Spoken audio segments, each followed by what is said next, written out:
Goeiemôre vriende en in die besonder vandag baie welkom aan elke kind wat by hierdie erediens vandag inskakel. Vandag se diens is dan ook 'n kinderdiens. Wat beteken ons gaan vandag bietjie met die skrifgedeelte en die verhaal van vandag baie fokus op die kinders. En ek hoop dat jy vandag ook hierdie ervaring saam met ons sal geniet. Ek wil graag die foto met die seën uitspreek en dan gaan ons daarna aan met ons erediens. Die Here sê: Ek is die brood wat lewe gee. Wie na my toe kom, sal nooit weer honger kry nie. En wie in my glo, sal nooit weer dors kry nie. Genade en vrede van God, die Vader, en Christus Jesus, ons Verlosser. Amen. Hoe wonderlik is dit nie om sommer so op 'n Sondagoggend lekker by mekaar te kom nie, nê? En as ons gelowiges is, dan weet ons dat die Here ons oral gaan ontmoet waar ons in sy naam by mekaar is. En kom ons vra dan ook vir die Here om dit te doen, hier waar ons ook aanlyn besig is met ons diens. Kom ons sluit die oë en dan bid ons saam. Here Jesus Christus, U is die ewige. U was daar van die begin af. U is die lig wat na hierdie wêreld toe gekom het. Ons vra Heer, kom skyn vandag helder onder ons. Kom skyn in ons harte, kom skyn in ons gedagtes. Wil U vandag vir ons leer wat U wil hê elkeen van ons moet weet, sodat ons die uitdagings in die lewe kan aanpak. Dankie Here dat U vir ons liefhet en dat U ons harte en ons gedagtes altyd naby aan U hou. En ons bid Heer dat U altyd met ons sal werk en ons sal vorm soos 'n kleipot in wat U wil hê ons moet wees, Heer. Amen. Vriende, ek wonder, kan jy terugdink aan 'n paar kere waar jy so kwaad was, dat jy net iemand regtig wou sommer seermaak? Kan jy onthou daardie kere wat jy so kwaad was, dat jy sommer jou broer met die vuiste bygedam het, of jou sussie seer gemaak het? Kan jy onthou daardie geleenthede wat jy jou beste vriend dalk seer gemaak het oor iets wat hy vir jou gesê het, of aan jou gedoen het, of iets waaroor jy ongelukkig was? Nou daar is kere wat 'n mens kwaad word, omdat iemand anderste iets kry wat jy nie het nie. Partykeer kom 'n mens mos in omstandighede waar iemand byvoorbeeld iets kry en daar aan hulle iets gegee word, maar jy is ongelukkig daaroor omdat jy nie dieselfde kry nie. Of dalk het jy iets goeds gedoen saam met 'n ander maat, maar die ander maat het 'n dankie gekry en jy nie. En dan word jy verskriklik kwaad oor hierdie situasie en jy wil eintlik net daai maat sommer iets aandoen. Jy's nie net kwaad vir die persoon wat nie vir jou dankie gesê het nie, maar jy sommer kwaad vir jou maat ook. Ek wonder, het julle al dit ervaar? Dink so 'n bietjie vir 'n oomblik terug. Kan jy dink aan 'n geleentheid? Ja, ek dink ons almal het al sulke situasies beleef, nê? En ons gaan vandag kyk na 2 mense uit die Bybel wat ook so 'n situasie beleef het. En ek wonder of julle kan onthou van die storie van Kain en Abel. Nou, ek gaan nou vandag weer met julle oor hierdie gedeelte praat, maar ons gaan so 'n bietjie vandag anders te daarna kyk.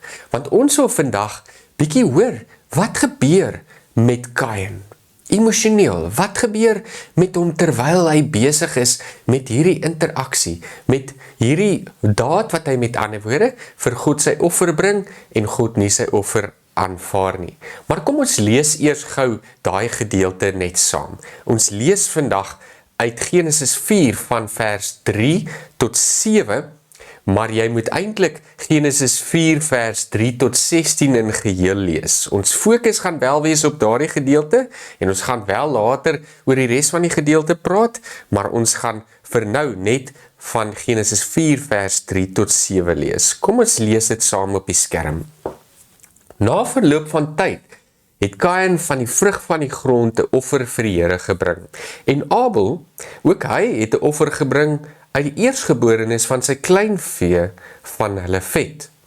Die Here het Abel en sy offer met guns beskou, maar Kain en sy offer het hy nie met guns beskou nie. Dit het Kain baie kwaad gemaak en hy was terneergedruk. Die Here vra toe vir Kain, waarom is jy kwaad? En waarom is jy terneergedruk? Is dit nie so dat as jy goed doen, jy jou kop kan optel nie? As jy egter nie goed doen nie, lê die sonde op die loer voor die deur. Na jou is sy begeerte, maar jy moet oor hom heers. Ek lees tot sover vir vandag, en mag jy geseënd wees terwyl jy vandag hierdie woorde hoor, en mag die Here vandag met ons praat deur hierdie gedeelte. Amen. Nou ja, vriende, ek wil julle met julle self sommer so lekker saam met my inleef in hierdie verhaal van Kain en Abel. Want ons gaan vandag iets hoor wat ons eintlik baie nie hoor uit hierdie verhaal nie, nee. Want wat gebeur hier? Kain en Abel is twee broers. Hulle is die seuns van Adam en Eva. Kain was baie gelukkig, of ten minste Adam en Eva was baie gelukkig gewees oor Kain. En toe hulle vir Abel gekry het, was hulle net so bly gewees. En nou het hierdie twee broers saam groot geword, en Kain hy het met graan geboer, met ander woorde, hy het koring en mielies en al sulke goeders geplant, wel dalk nie die mielies in daai tyd nie, want dit is iets wat van Noord-Amerika en Suid-Amerika afkom, maar koring definitief, en miskien lensies en miskien vrugte en sulke lekker goed, het hy mee geboer. Aan die ander kant het ons vir Abel gehad, en Abel het met vee geboer. Met ander woorde beeste en skape en bokke en sulke goeders, né? Nou hierdie twee broers was eintlik baie lief vir mekaar gewees. En ek meen daar's niks wat die teendeel sê dat daar enige vorm van haat tussen hierdie twee broers was nie. En wat uiteindelik sou gebeur is eintlik baie hartseer. Kan julle onthou wat gebeur? Maar wag eers voordat ons by daai deel van die storie uitkom. Want nou bring albei van hierdie broers, terwyl hulle heel wat ouer is, bring elkeen van hulle 'n offer vir God. En dan gebeur daar iets wat nie een van hulle twee verwag het nie.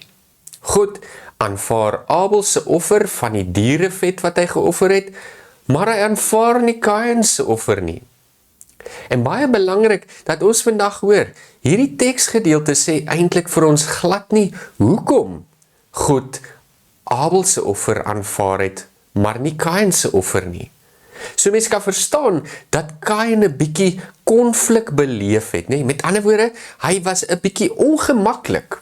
Mens sou selfs kon sê dat mens amper half kan dink dat hy so bietjie jaloers sou gewees het oor wat hier gebeur het. Want wat gaan deur sy kop? Hy dink onmiddellik, Abel? Hoekom Abel? Wat maak vir Abel dan so spesiaal, dat die Here sy offer aanvaar, maar nie myne nie? Hoekom is Abel dan vir God so belangrik? Miskien is dit van die gedagtes wat hy gehad het. Miskien het hy ook oor God gedink, maar hoe kan God dit doen? Ek het dan my offer ook gebring, en met die beste bedoelings en so aan, en God het nie my offer aanvaar nie. Hoekom dan nie? Wat is dan fout met my? En dan gebeur dit op die ou end dat ons sien dat hy die blaam eintlik op Abel dan plaas, nie? Want wat dink hy? Abel, hierdie broer van my, hy's eintlik jaloers, né? Kom ons sê dit nou maar net reguit soos wat dit is, né? Hy's jaloers op wat hierdie broer van hom vermag het, dat God so lief was vir hom, dat hy sy offer aanvaar, maar nie syne nie. Dit is ondenkbaar. En hier is 'n moeilike situasie, nee, want wat moet Kain nou volgende doen? Maar, ons lees dan ook in hierdie teksgedeelte, en ek dink, ons moet miskien teruggaan na dit. As ons kyk na vers 6, dan sê dit, kom ons begin by vers 5, dan sê dit, Kain en sy offer het hy nie met guns beskou nie, en dit het Kain baie kwaad gemaak, en hy was te neergedruk. Met ander woorde, hy was verskriklik hartseer gewees oor hierdie situasie. En die Here vra toe vir Kain, maar waarom is jy kwaad? En waarom is jy dan so hartseer? Is dit nie so, dat as jy goed doen, jy jou kop kan optel nie? As jy egter nie goed doen nie, lê die sonne op die loer voor die deur. Na jou is sy begeerte, maar jy moet oor hom heers. Met ander woorde, wat sê God vir hom? God is besorg oor Kain, en hy vra vir Kain, maar Kain, waarom is jy dan so kwaad, en waarom is jy dan so hartseer? En dan sê hy ook vir hom, onthou net, as jy goed doen, sal jy jou kop kan optel, maar as jy nie goed gaan doen nie, dan wat gebeur? Die sonde wag vir jou, het loer vir jou en het wag vir jou om te oortree. En wat ek dink hier besig is om te gebeur, en nou moet julle saam met my dink, nee, want wat gebeur, hierso ek dink wat hierso besig is om te gebeur, is dat God eintlik regtig in sy omgee uitgereik het na Kain, maar Kain was nog nie tevrede nie. En weet julle wat my nogal opval, is dat Kain hier eintlik 'n geleentheid gehad het. Met ander woorde, hy het die kans gehad om hier met God te praat en vir hom te sê, hoekom hy so kwaad en so hartseer is. Maar in die res van hierdie teksgedeelte kry ons nêrens vir Kain wat vir God sê en selfs vir die Here vra. Maar hoekom? Hoekom het hy dan Abel se offer aanvaar en nie myne nie? Hy vra nie eers die vraag nie. God gee vir hom amper hierdie geleentheid om dit te doen en hy doen dit net nie. En dis nogal vir my verstommend dat hy dit nie gedoen het nie. Want nou sit hy met daai kwaad en sy hartseer in sy hart. En ek verbeel my half hoe hierdie gesprek gegaan het en dit staan nou nie in die teksie, maar ek dink half dat miskien het Kain het in sy kop gedink, weet, dat God vir hom vra, maar waarom is jy kwaad en hartseer? En dan Kain eintlik sê, maar ek is alright, ek weet nie, ek is maar alright, nee. Is dit nie wat jy ook dink hy gedoen het nie? In plaas daarvan dat hy nou vir God sê, maar ek kan nie verstaan nie. Wat is hy? Hy is te trots, nee. Hy probeer sterk wees vir God en vir God wys dat dit hom glad nie pla nie, nee. Maar in die meantime pla dit hom eintlik verskriklik baie. En in plaas daarvan dat hy hierdie geleentheid gebruik om met God te praat oor wat hom pla, laat hy daardie geleentheid, daardie kans maar verbygaan. En nou wil ek gou 'n bietjie terugkom na my en jou. Want doen ons nie partykeer ook maar dieselfde nie? Partykeer, dan is ons ook verskriklik kwaad oor iets, maar in plaas daarvan om te gaan vrede maak en te gaan praat met die persoon oor wat ons kwaad maak, wat doen ons? Ons laat daardie haat in ons opbou. En die eerste fout wat Kain hier gemaak het, was om nie vir God te sê wat hom so kwaad gemaak het nie.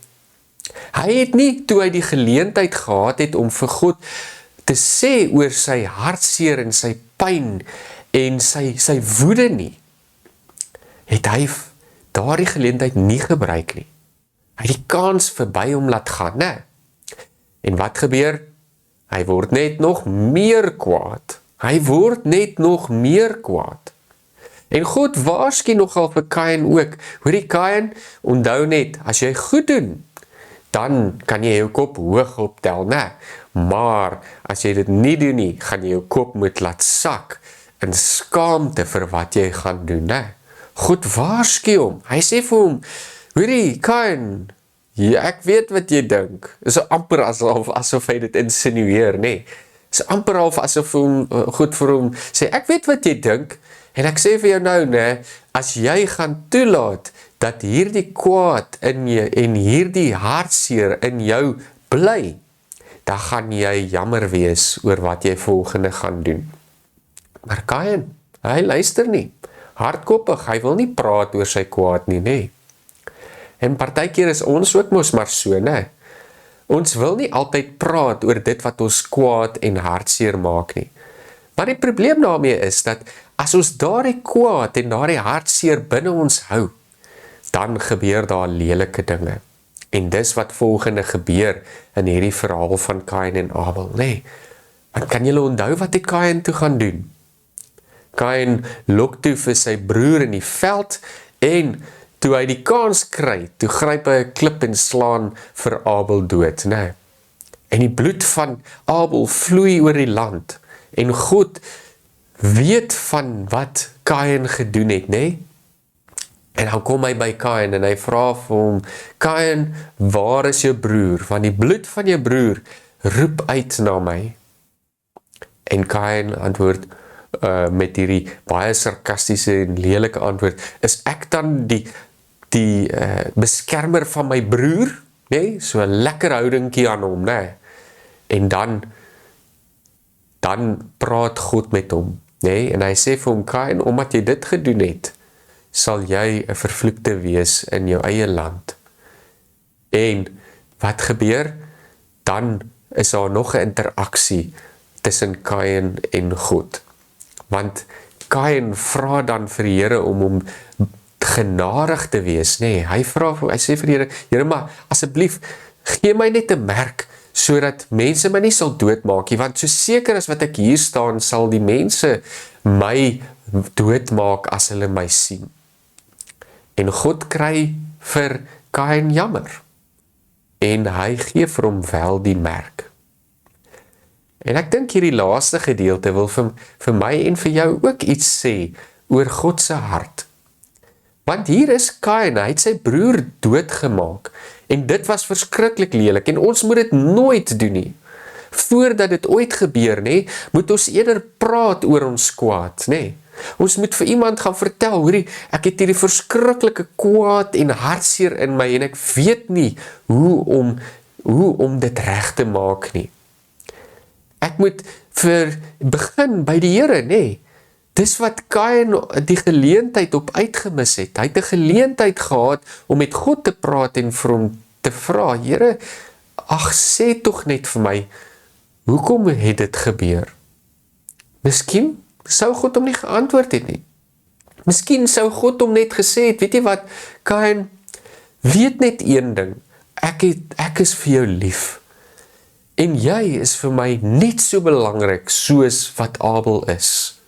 Vandag het ek nie jou offer aanvaar nie, maar moenie dink dit is nie omdat ek vir jou omgee nie. Miskien sou dit gewees het wat God gesê het, nee.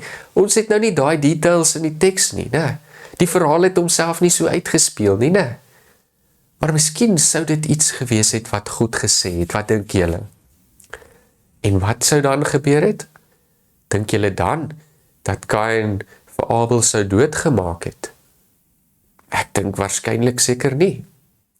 Hy sou dalk ook dan die kans gebruik het om met Abel te gaan praat oor wat hom hartseer en kwaad maak, nee. En dis die volgende faset van hierdie verhaal wat ons baie mooi moet hoor, nee. Want ek dink dis wat hierdie verhaal vir ons wil leer.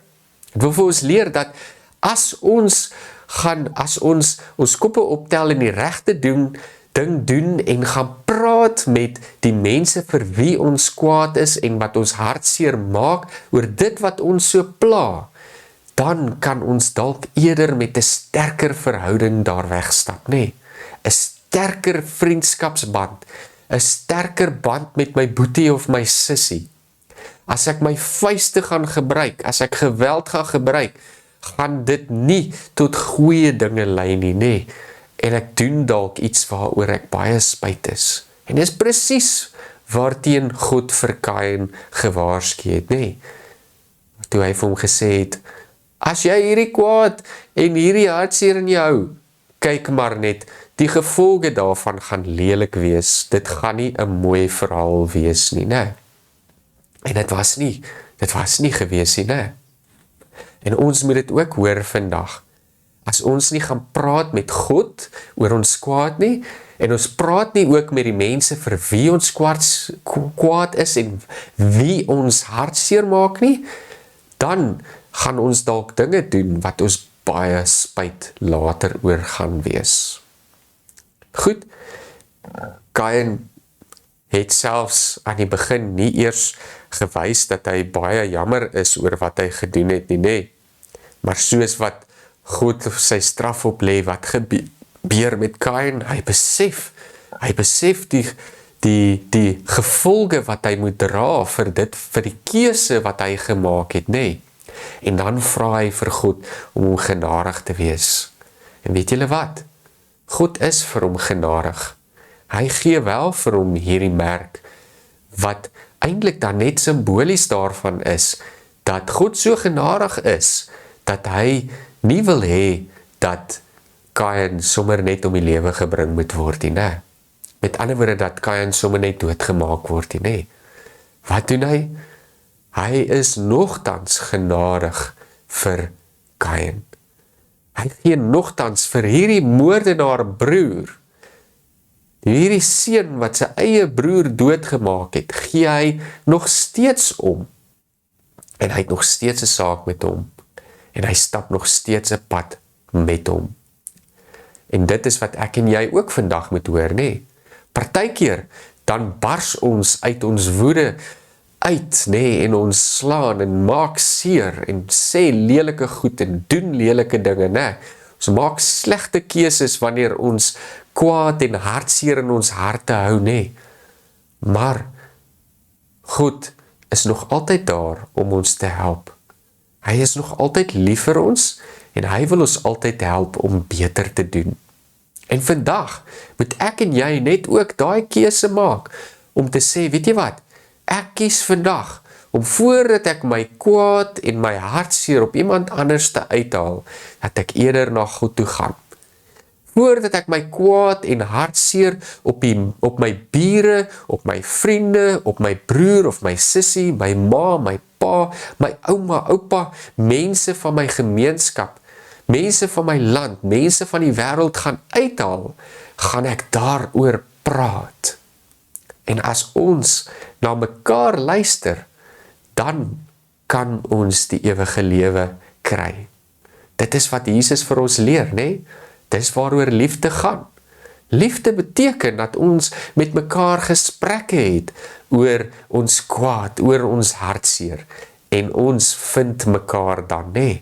Ons sorteer dit uit, ons praat dit uit. Ons gebruik nie geweld nie en ons gebruik nie woede om ons probleme en ons verskille met mense op te los nie, nê?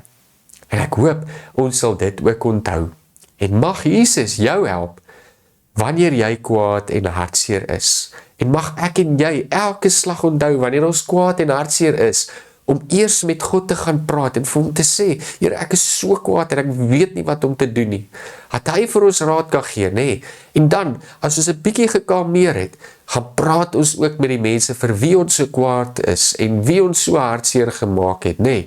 Al is dit partykeer nie eers hulle skuld nie, nê? Want partykeer praat ons maar net oor persepsies, nê? En dan gaan ons en ons maak reg. Ons maak vrede. Dis wat Jesus van ons verwag, né? Jesus verwag niks minder van ons, dat ons bewaarders van vrede sal wees. Jy gaan lees 'n bietjie wat sê Kolossense 3. Julle sal dit daar sommer kry. En vandag wens ek vir jou seën toe, en mag Jesus jou help om te praat oor jou kwaad.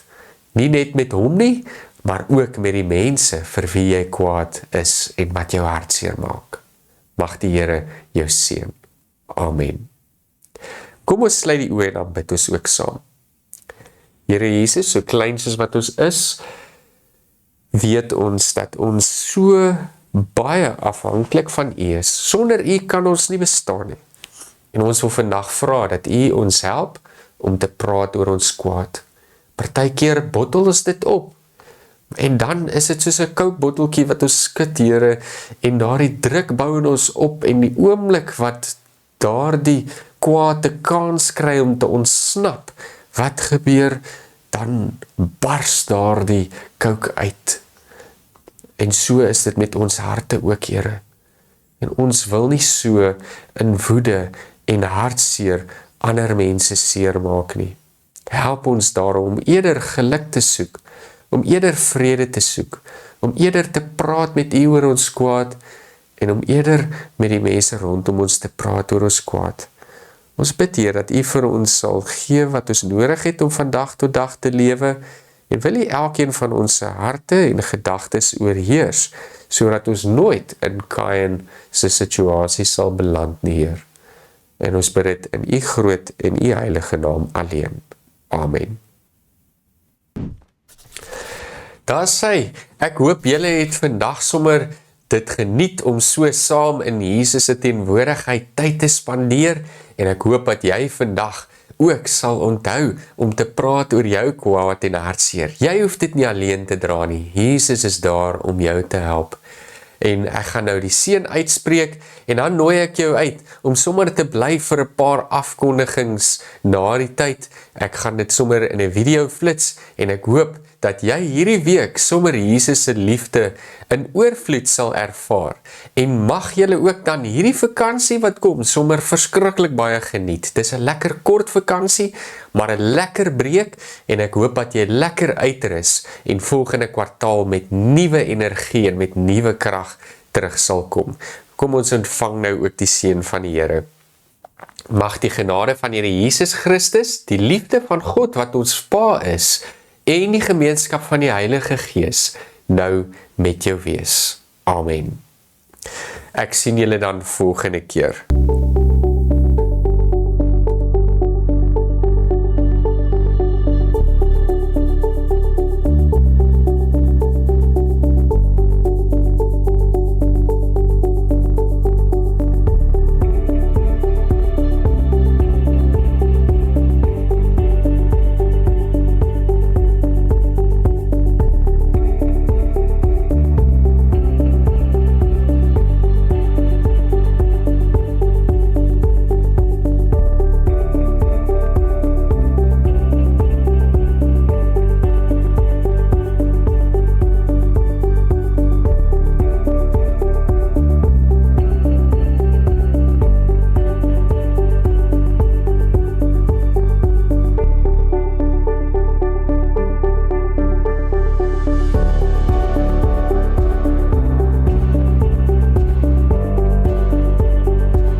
his throne.